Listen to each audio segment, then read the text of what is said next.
to explain. But we are now live. So hello, everyone, and welcome to the Geek Battle Show here on the Extreme Improv Extremes, the Geek Battle and the Geek Battle Gaming YouTube channels. The birdie one. Don't know what channel that's for, but I like it. But audience, we're going to discuss all kinds of things that are happening within the world of geekiness and like TV, video games, comic books, movies, whatever you've got on your mind. We'll find out as soon as we have gone through at least some of the intro. Welcome to the Geek Battle Zone. We discuss comics and puny minds are blown. We debate Marvel versus DC, Skeletor, X-Men, and Ron Weasley. Judge David slams down the gavel and Cap dreams of Henry Cavill. It's a Geek Battle stream, nerd rage as we assemble our Geek Avengers team. Welcome to the Geek Battle party. We are the Justice League and our Batman is Marty. Sick Hitler's a Tim as movies are greenlit. Every movie that's already seen it. Xbox, Star Wars, and Star Riders. He-Man, Star Trek, and David loves spiders. We battle as Marvel and Disney will blink, and we try to crown the Geek of the Week. It's the Geek Battle Show. And that's enough of that. Do you know what? It would have been enough of it about 20 seconds earlier, but I forgot how to switch the damn thing off. But anyway, so we are live. Now, it's going to be a slightly shorter show tonight just because I'm having to cram so much geekiness into the world. But let's say a quick hello to everyone, starting with... Oh, shit, it's Nick.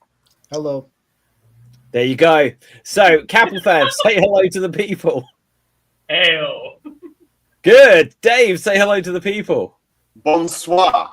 Nice. Tim, say hello to the people. Bon sour. I like it. Fantastic. Bon So, guys, I'm sure there's a bunch of stuff for us to talk about, but what is on your minds? Let's turn it over to you guys first. What have you seen? What's the news that has got your geeky loins inflamed today? The new King of the Hill is terrible. I was so disappointed with it. Oh, So, go on. So I love King of the Hill. I'm not gonna lie, and I was really excited for a reboot or a continuation of the story. And they should have made it more about Bobby. And you guys clearly don't give two rat's asses about them. I do. I care. Like we were speaking about this recently. I'm not a King of the Hill guy. I never was, and I was hoping I'd get into it from this, but. Now you're telling me not to bother. So it's fun. It's a fun watch, and it's one of those shows that I wanted them to do it for a long time, and I wanted to see how they were going to pull it off. But then it didn't have like the same heart and soul behind like the original King of the Hill. Yeah, it's all about the awkwardness of Hank. You know. Now you know how we Scooby-Doo fans feel about Velma, Nick. Yeah, but Velma is awesome. No, it's not. Okay, cool. I like Velma. I am allowed to have a different opinion. Okay, that's fine. Yes, we all absolutely are. But let me just quickly ask you this, everyone, if we have an idea bouncing off this. What is a show that they have revived after it being away for a long time? And then that's actually been really good? Yes. I've got one.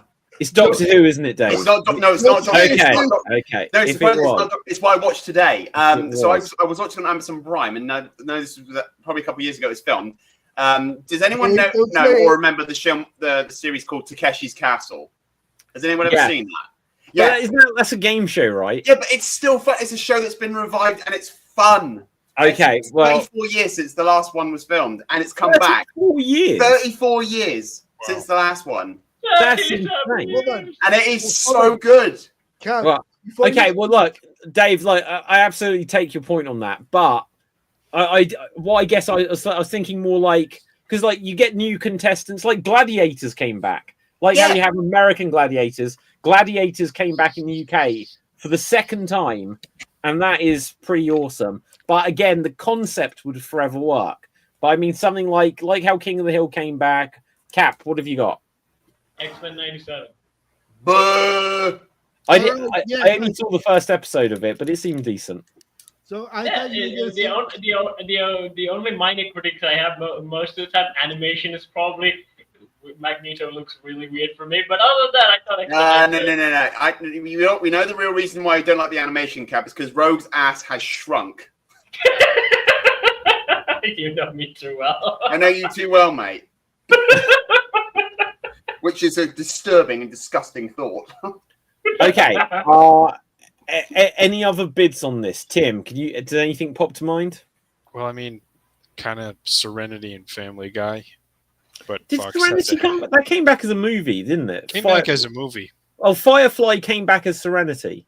Yeah, just as a movie, but Family Guy was canceled, and then they brought it back, and I think Futurama was also canceled. Yes. Oh, Futurama was there. Like I rewatched all of Futurama when it first came out. Way better than King of the Hill, I must say. Yeah. No, Futurama, that's a really good call. In that same account, the Justice League Ultimate series, after finishing up in 2007, it did have one movie in 2017, I want to say, which was also pretty good. They did cram in Mr. Terrific in there as well, for some reason, even though he was not a big part of the old show. John and Green Lantern were. Sorry? They brought Tom Brady into that show? Tom Brady? It's an American football joke. Yeah, okay. You go on, Tim. You know, it's an interesting idea. It might not be TV, but the Timothy Zahn fiction series from Star Wars, like Heir to the Empire. Oh my God! Yes, they actually brought Star Wars back after that. Wow. Yeah, Heir to the Empire is a great story. Yeah.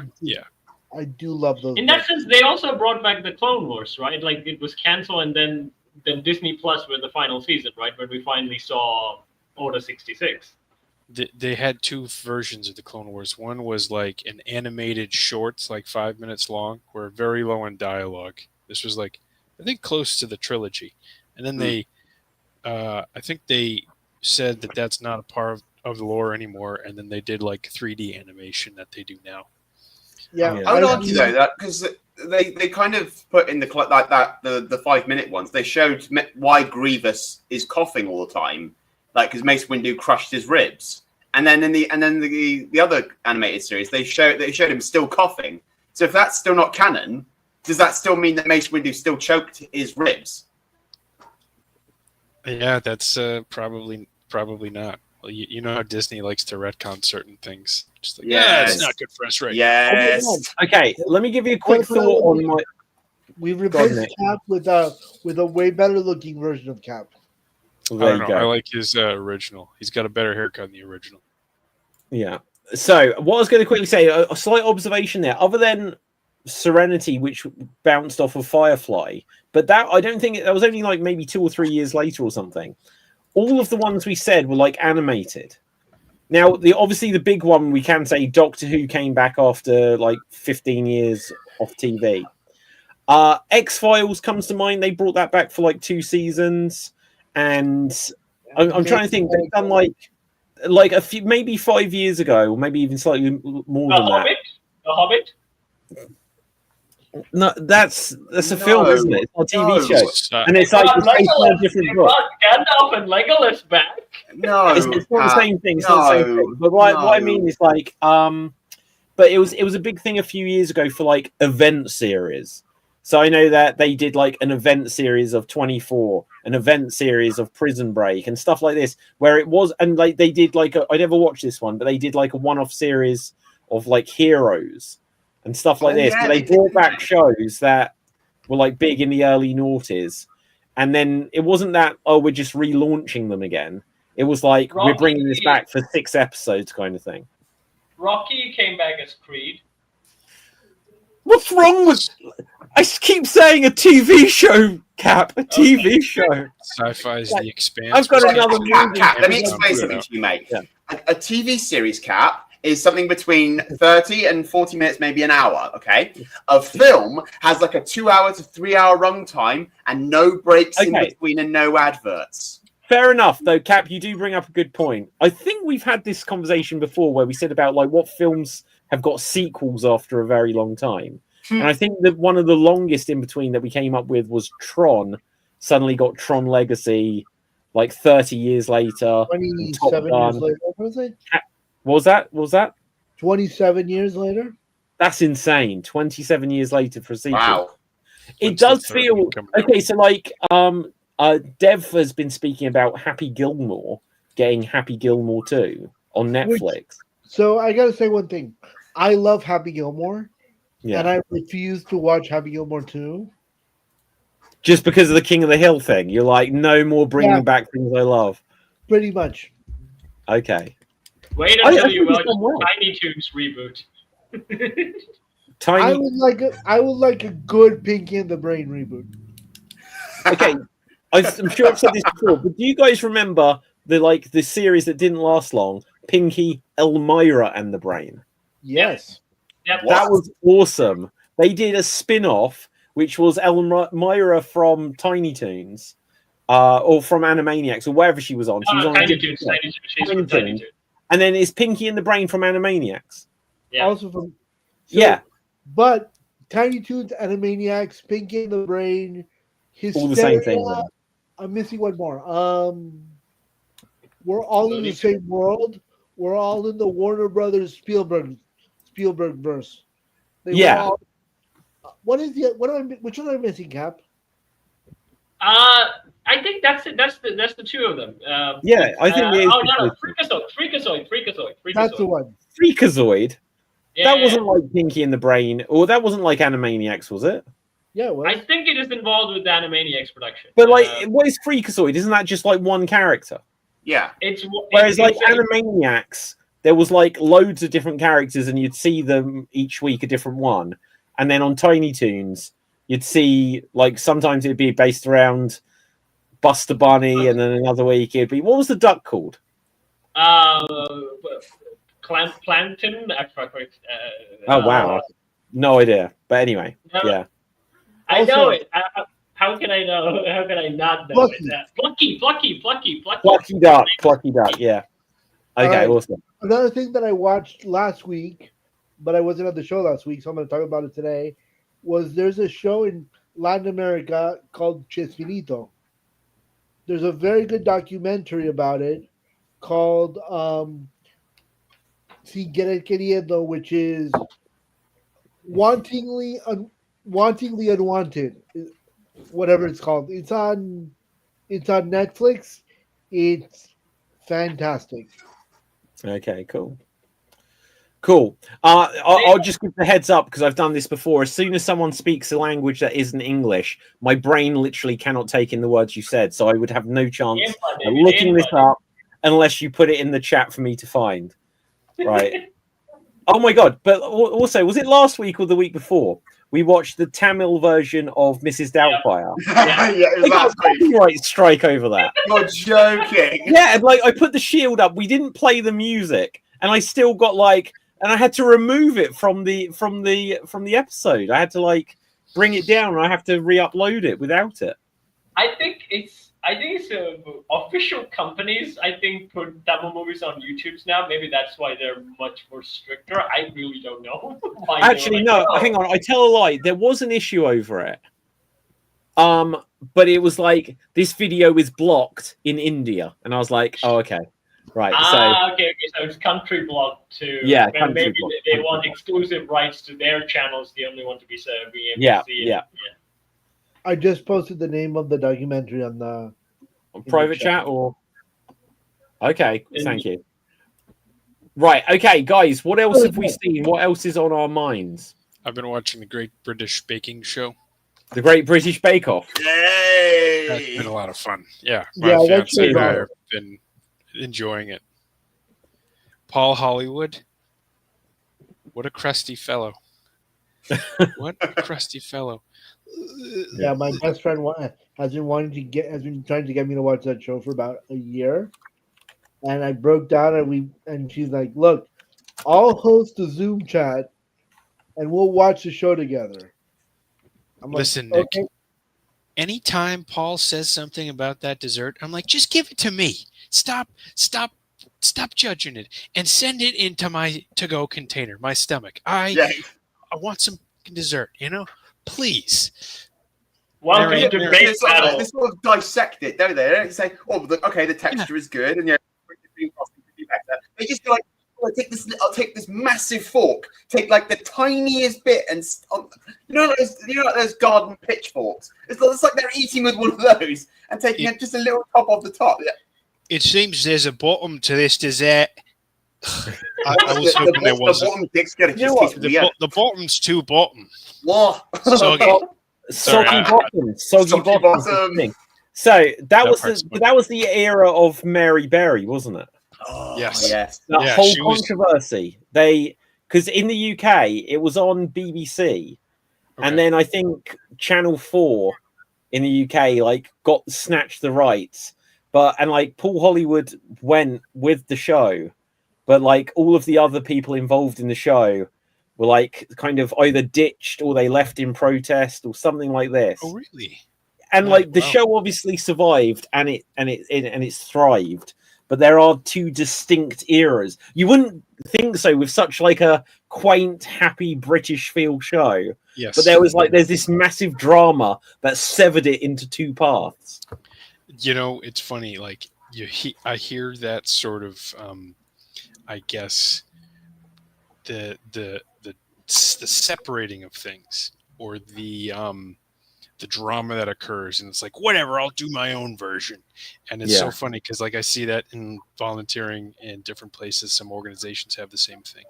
There's a city right down the street from me that's right on the water. They've got 4 separate historical preservation organizations, and you don't need that for a town of 70,000 people at most. Sure. But anyways, Great British Baking Show, love it.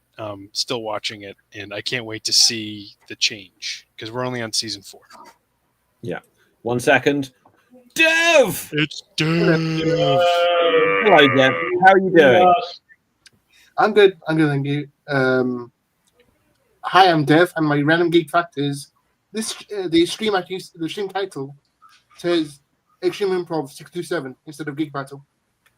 Wait, it says what? Where does it say this? Extreme Improv 627. God damn it! Right, okay, so it's correct on some of the shows. I'll just have to fix it onto. That would just be on the Extreme Improv channel. That doesn't matter. But thank you for the heads up on that. I don't know why. I don't know why. And for our next game, Stream Improv Show, where extreme battles happen. StreamYard, David. StreamYard. You forgot the name. No, StreamYard.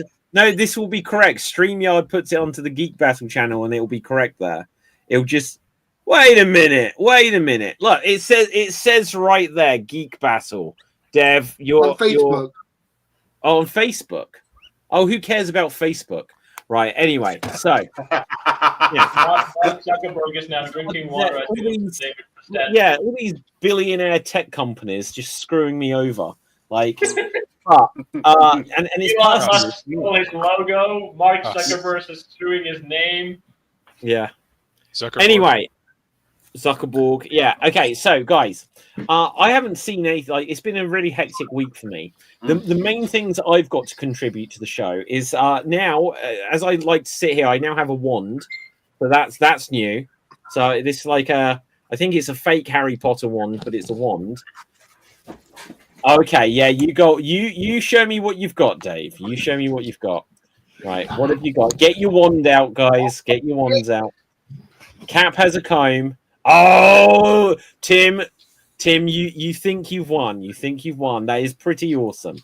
You've pretty awesome. I got it. You know what, Tim? I got it for 5% I wasn't going of to the do price. this to an American, but you forced my hand. Hang on. What? I can't believe this is come up like this. Whoa. We're all going to get our toys. Right. Cat brought Dave, out the you're muscles. going to come back with something epic if you're coming back with your full-size Dalek. Then that's in the garage, unfortunately. Okay, what have you got? What have you got? So I got my lightsaber. Yeah. All that shit. And I've got my wand. I can't see your wand. I've got my wand with a Your wand is so small, dude. I can't see it. Right. That's what she said. Yeah. have the Master's laser screwdriver. You've got the screwdriver. I've got the beard. Yeah, but But this is the John Sim. This is the John Sim one. He was beardless for most of his run. Yeah, but still, Master, beard, the two go hand in glove. Well, not actually. When you think about it. Well, yes, actually. Most of the Masters didn't have beards. Yes, but the only Master that doesn't have a beard is Missy.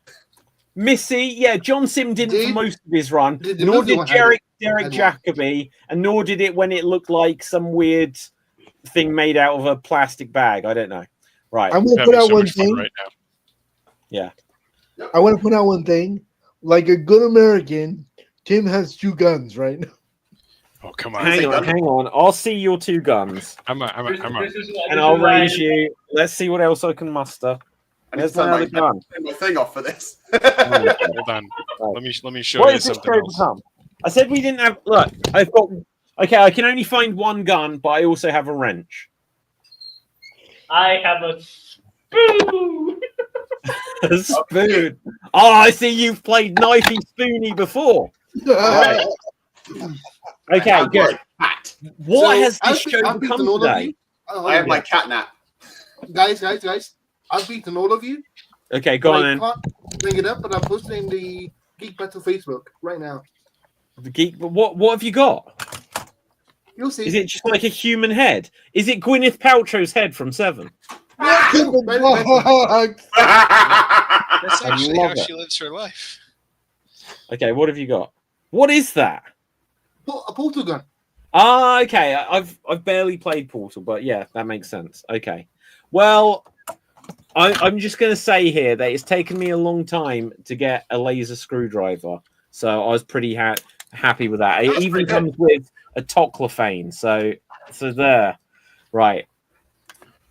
Now, so now that we've got that out our system, hang on, Tim, bring that back. Can you do the thing that makes it like, have you seen how you can use that to make it like a xenomorph? Does it have like a button so you can make the bit shoot forward? Does not have that.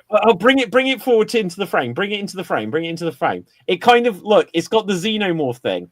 I had one years ago where you'd press a button and a bit would shoot forward like it was like the interior mouth. Oh, yeah. It's pretty cool. Yeah. Hey, Tim, all I have to say with that is, have you seen my stapler? That's I have a red swing stapler. Yeah. Yep, have you seen it? Yeah, Nick, you got that. You got that, buddy. You know where it was from. I can poison. Oh, yeah. Put strychnine in the coffee.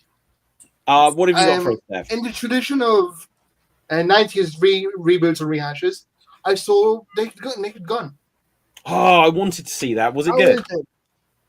It's really okay. So it's weird. It's a movie with just references, and it's like a one long good Family Guy episode. It's references, cutaway jokes, like it's whole shebang. What? So it's like Family Guy. Well, I feel like it's Family Guy because it's like non-stop jokes on jokes and jokes and jokes. I like everything you said until you said ultraviolet, and I'm like, I'm not a fan of ultraviolet stuff. Not so much ultraviolence. He had a shootout with no bullets, which is really fun. Yeah, Naked Gun cannot be an ultra-violent movie, surely. It's not ultra-violent, no. Oh. It has to be ultra funny violent. It could be that. Hold on, it's ultra random. Yes, it can be, Dave, and don't call Dev Shirley. Aha. Okay. I want to see that. Hopefully, I'll get to see it. If not this week, then next. If it's still playing, because I don't know if it'll play for long. But I did hear that Naked Gun is like the most successful comedy film at the cinema. Yes, in in the last 10 or 15 yes, years. It's really well rated. Yeah, stuff like this. Cool. So, and like comedy. Well, hang on, Cap. I was just gonna say it's so weird how there aren't really comedies anymore. Like if you go back in time historically, but especially if you go back to the 90s and the noughties, there'd be every month there'd be like a new Jack Black movie or Ben Stiller movie or Eddie Murphy movie. And then there's just like, you don't get comedies anymore. Oh. Wait, so, and now in the year 2025, we have a Ben Stiller movie coming out, Poker-in-Law. It's a Meet the Poker sequel. Yeah, Poker-in-Law. We got a Happy Gilmore 2, Naked Gun, and Jack Black in Minecraft. Minecraft isn't that. See, this is what I mean. Yeah. Minecraft and the Avengers, they'll be like, well, they're comedies. It's like they're not comedies. They're action franchise. Who I blame for that one? Sorry? Do you know who I blame for that? I blame James Gunn.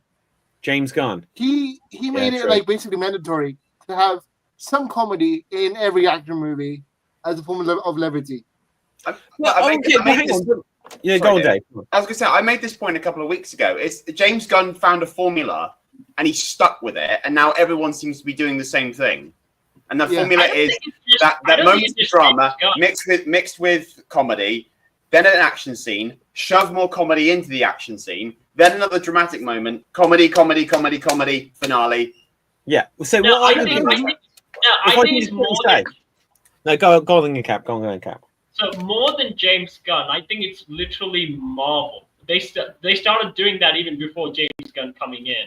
They just started doing underhanding everything with the joke, like the Captain America saying, "Hey, I got that reference," when in the middle of doing that language. Okay, well, see that what that comes from then is that's Joss Whedon. Because if you watch Buffy, if you watch coming back to Firefly, if you watch these things, they'd feel like a comedy with drama and action all mixed in. And Joss Whedon, like, he'd be a script doctor. So if you've seen the movie Speed, like, Joss Whedon got into that and like wrote all these jokes and stuff in there. And he'd often do that. But what I was going to say is, if you look at the formula of Marvel and these things which are like big budget action movies, and then they just kind of, and nowadays they're the comedies. It's like, well, that was kind of what the Mummy franchise was. That was like, you know, some of these things from that era where it'd be like a big action thing. And it's, well, one second, Cap. It'd be action first and foremost, but it'd be utterly filtered through with comedy. And 1 second, Cap, sorry. So the one thing I was going to say is, but if you go back in time to where you have There's Something About Mary and Dumb and Dumber, it's not an action movie. They're just comedy movies. But you'd get things where it'd be like Beverly Hills Cop, which was action comedy, but it would be 88% comedy with some action sequence and a chase. But now it's flipped where it's overall an action film just with jokes throughout. Go on, Cap. Okay, so the thing I'll say with The Mummy is The Mummy still had a comic relief. And it had a comical protagonist, or more say charming. If you look at Will Smith, Brendan Fraser, all that people in that era were charming protagonists who also made like some silly jokes. But they get serious when they need to. But they also had a comic relief as a character. But this thing's kind of changed as it went past on in the later 2000s, where everyone's funny. Instead of being that one charming protagonist, instead of having that one comic silly relief, where everyone became really funny. Everyone has to throw some of these lines. Everyone has to undercut every serious moment with a joke. Yeah. Okay. I like what you've just written there. Dave said, I has nothing to say. I just felt left out not having my hand up. So the one thing I'll say on that is it is such a big thing about comedy. Now, I go on the show on the shows frequently about like Abbott and Costello. When you look at that, that is the classic formula of comedians and a comedy team. One is the funny guy, one is the straight man. The straight man reacts to what the crazy stuff that the comedy guy is doing, and the comedy guy gets into all these situations where he falls and bad things happen, and the straight man, like, you know, tells him off and stuff like that. And you need people to be in different roles. But you're completely right. Nowadays, everyone wants the jokes. Everyone wants the jokes. Nick. What I was going to say about the Avengers movies in general, is one of the ways that I was able to convince my mother to watch the Avengers was I said, for example, Captain America: Winter Soldier is a detective movie. Thriller. with superheroes. Spy thriller. Or or Manchurian Candidate. Wakanda Forever is a Mission Impossible. Not with Black Panther is a Mission Impossible style movie with superheroes.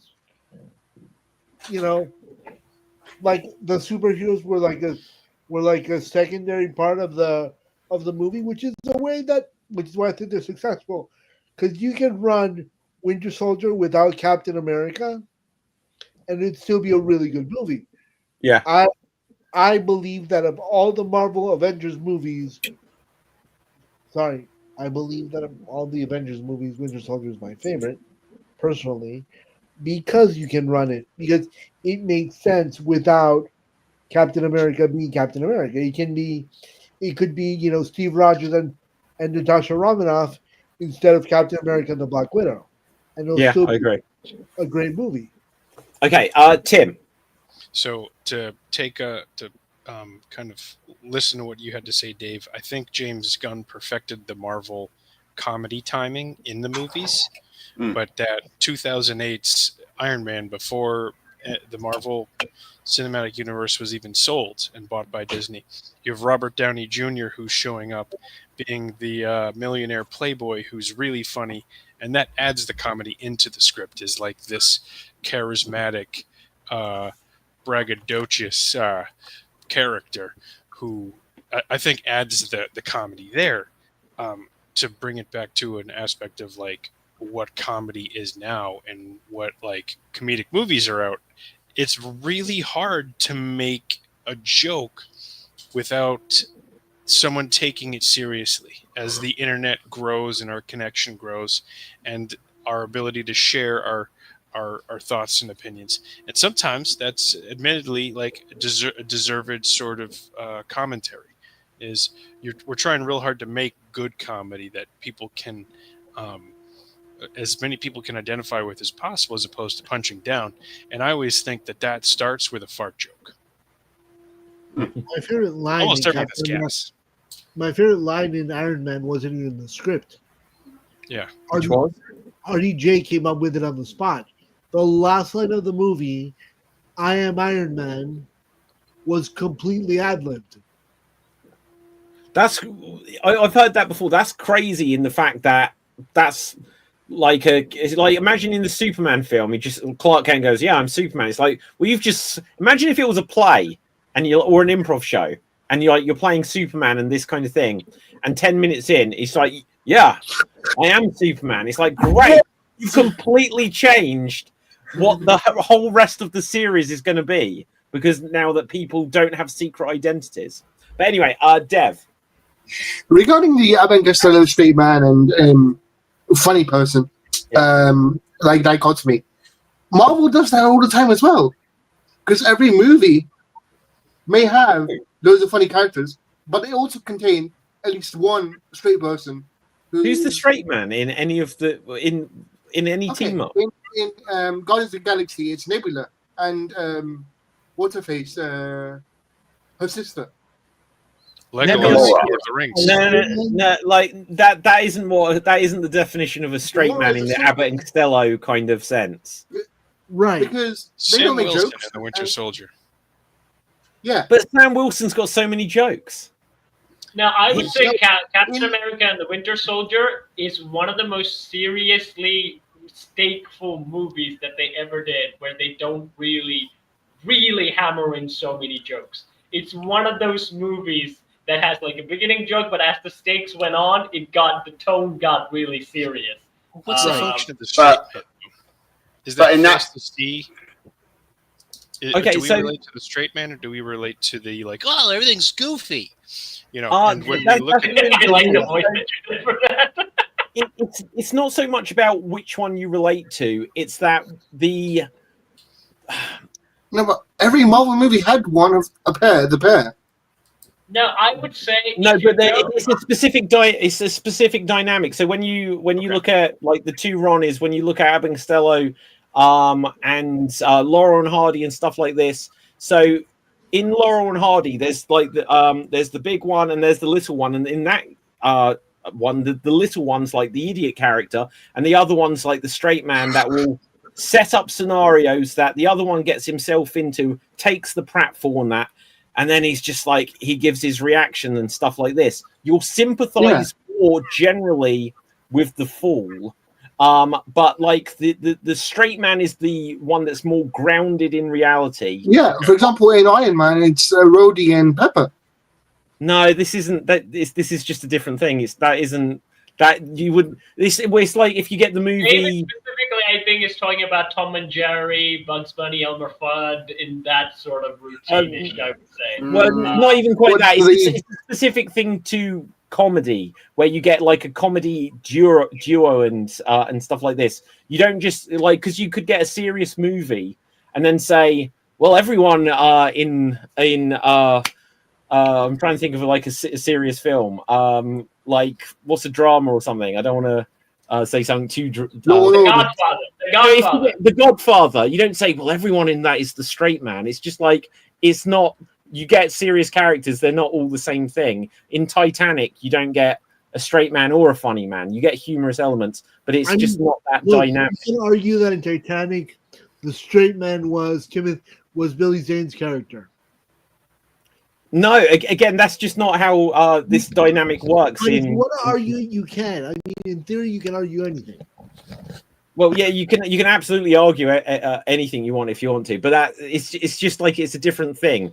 So if you look, I suppose, at like buddy movies, like so Jackie Chan would be the straight man to Chris Tucker in Rush Hour, okay? And so Jackie Chan doesn't do all silly stuff. He'll get laughs because it's still comedy, but he'll be the straight man to the wild character who gets it, who reacts to stuff. It's that kind of dynamic. But anyway, Dave. I would say that ultimately the greatest straight man of all times is Leslie Nielsen in Airplane. Yeah, So playing things like deadpan, like there's even an interview with Liam Neeson for Naked Gun, where he says that he had to be reminded and remind himself on set to play everything straight, right? Because that's how like the comedy of that role, the same as the Leslie Nielsen characters would, where you play everything straight. But playing something straight, it uses the same word, but it's like in improv how you'll say, oh, don't block an idea, but then a staging block is a block. And when you stand in front of someone, you block them. And it's the same word, but it's three different meanings within the same context. Playing it straight and a straight man are connected, but it's not still quite the same thing. But Dave, you had your hand up, or was that still... No. I did have something to say. In that... Now you had something to say. Yeah. So what I was going to say was, like, we were like the buddy thing, but in what made the Avengers thing work, like with Cap getting a reference that Thor didn't get, that's where the humor comes from. In that these are at the end of it, these are human characters, so they're going to have what makes them laugh is those different personalities. Like Thor's personality is going to clash with Iron Man's personality. Two arrogant people like butting heads with each other, but in a fun way. But it's humanizing the characters and it's their human reactions to things that makes it funny. So when Black Widow in Winter Soldier, when Black Widow and Captain America are still on the rooftop, they're having an argument. Oh, what about that woman from accounting? They're still bouncing off a conversation that they've probably been having off screen, like that we haven't seen. You know, it's them having those moments of levity in moments of seriousness. So but having like in most of these Marvel films, too much comedy being rammed down our throats. It's like, okay, well, we're trying to enjoy the film here. If something like using your buddy system in Deadpool and Wolverine, it worked because Wolverine is a serious character and Deadpool's the levity. He's always the levity, but he does have that moment of seriousness. But Wolverine is the straight man to Deadpool. I think also usually the goofy guy is always the heart of the whole thing. Was always in Deadpool and Wolverine, like Deadpool was the heart. But what I would say to Marvel is that when the Avengers did it, they were the first people who started doing it. And it was fine. We haven't seen that before. We was like charmed by it. And most of the characters were in fact likable and charming. What happened was they looked at that and went, "We need to do that for everything," and everybody started copying that.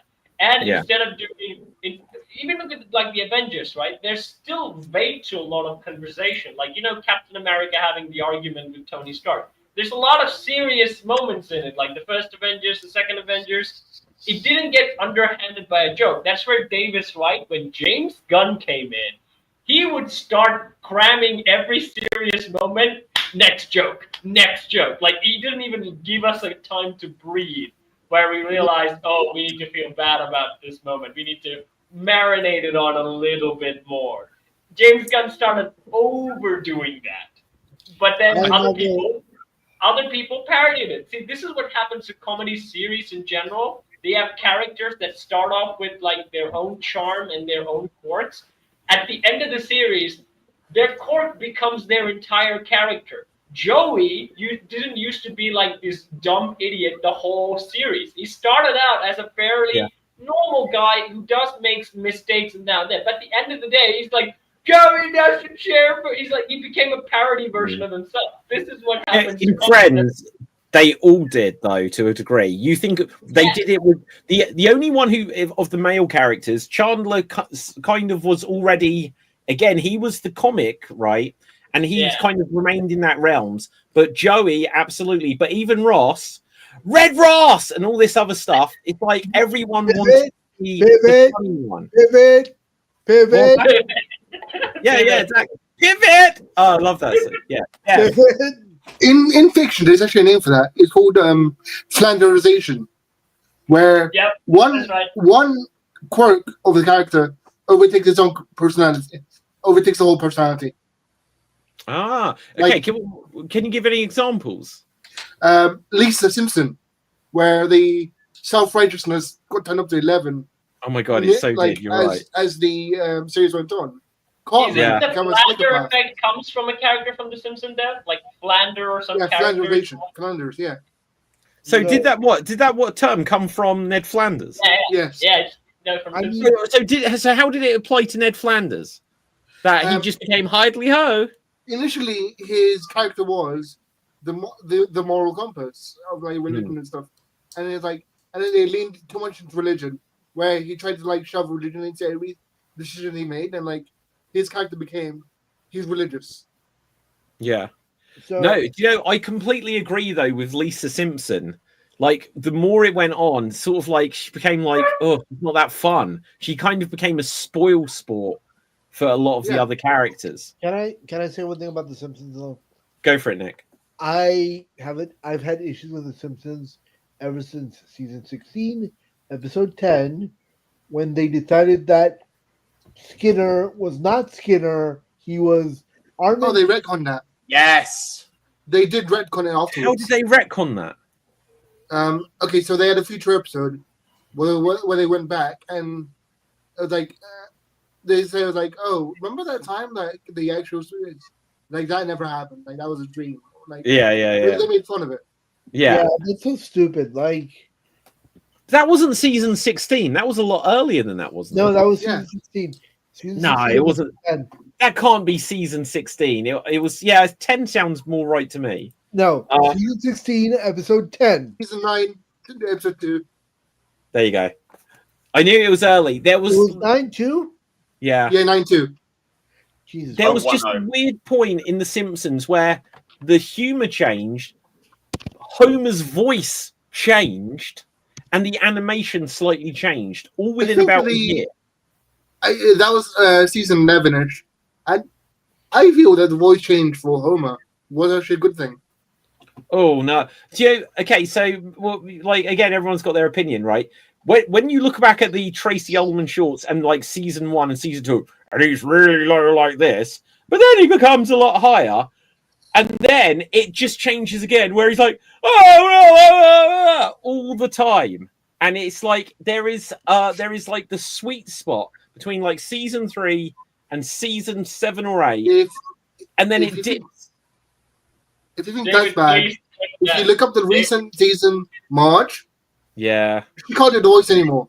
Like it will kill her. I tell you what, though, the saddest thing, because I haven't seen a lot of new Simpsons in a few years. When I did watch one, and Mr. Burns, he genuinely sounds old now. Who? And it felt like, oh, this isn't putting on an old man voice. This sounds like an old man voice imitating an old man voice.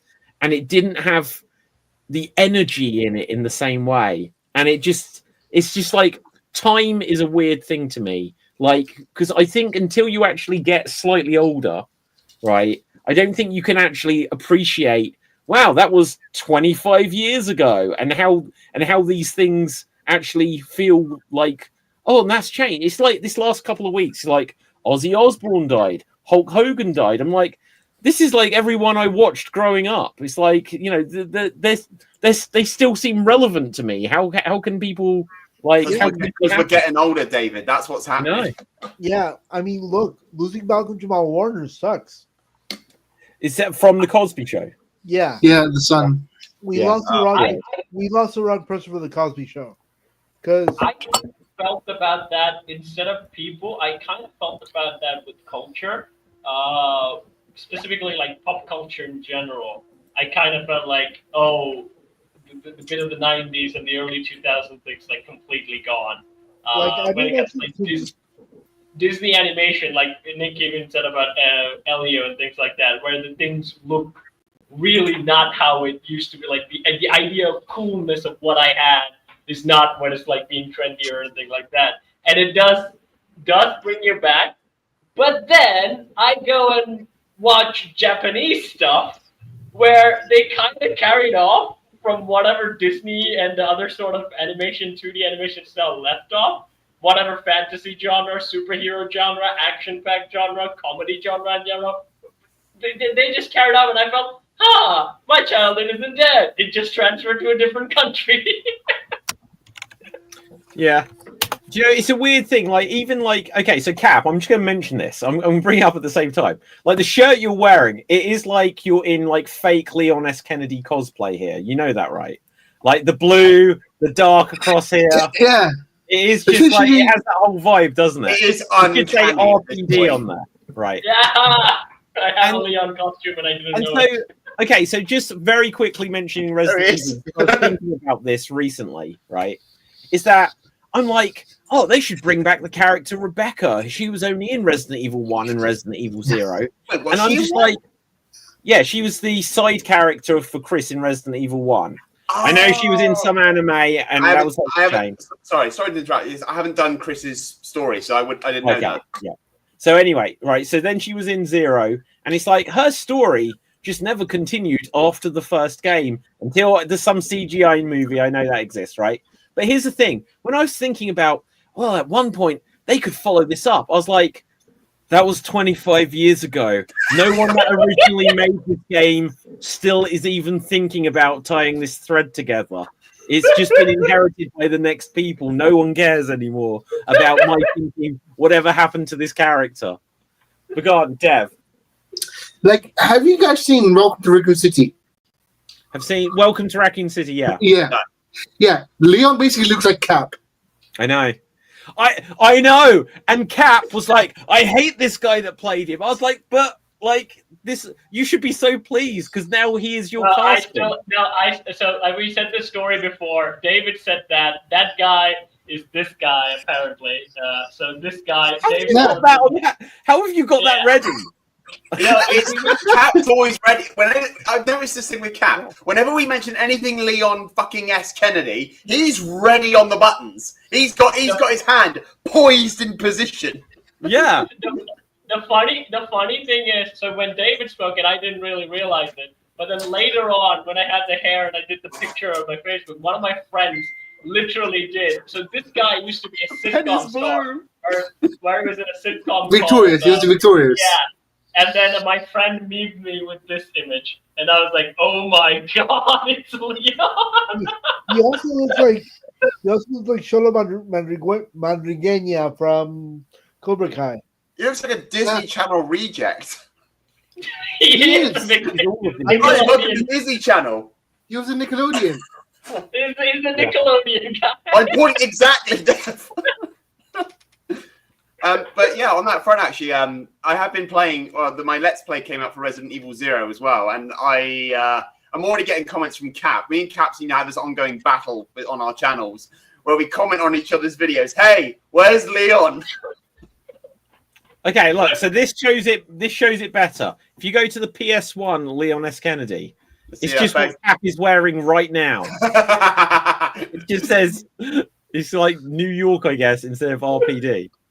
We're gonna find out at some point that Cap was the player model for inspiration for Leon. Yeah, you wouldn't surprise me. Although you know what I heard recently, was Cap alive when Resident Evil came out?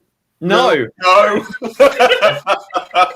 But David, have you heard that the original cast, the live action cast for the live action opening, have reunited and making a short movie together? Yes, I have. That's very exciting. Like they've done a few things. There's like a YouTube channel I think called The Residents of Evil or something like this, and it's been a mystery. When you play Resident Evil 1, the end credits just came up with like, and it would say Chris, Jill, and then it would just have like a single name.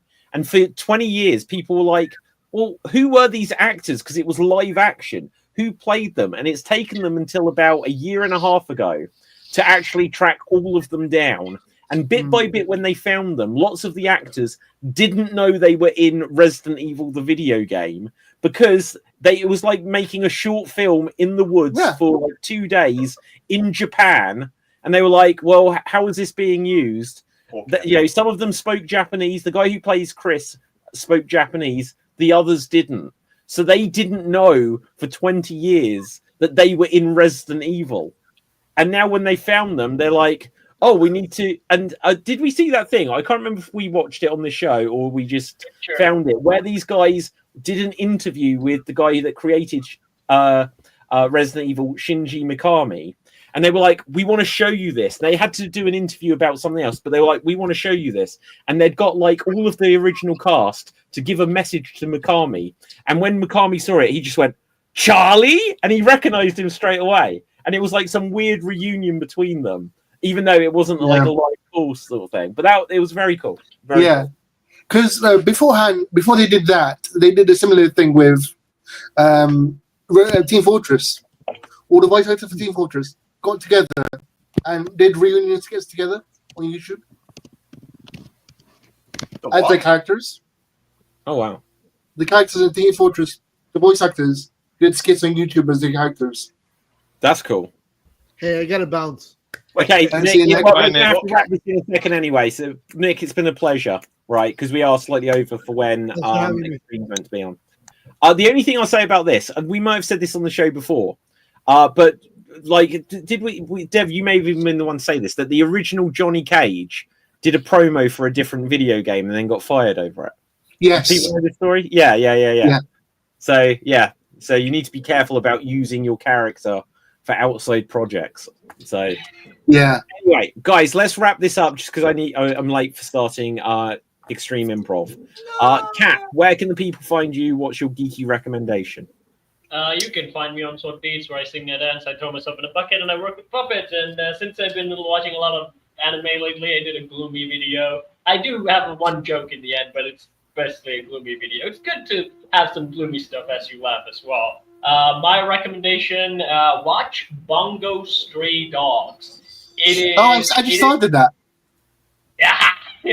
So with that one, I would say it's basically like superheroes, but what if superheroes were in the mafia and there's like a noir story along with it? It's amazing. It's really well done. I'm on season 3.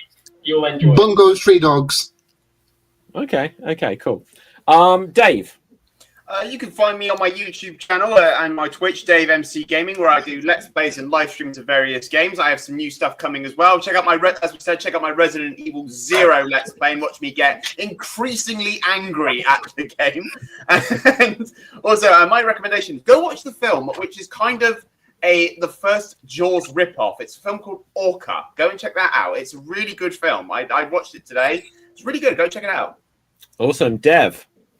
You can find me on TikTok and Twitch under the name FWDAT, and my Geek recommendation is my Geek recommendation is File not found. God. So I've mental blocked him with my joke.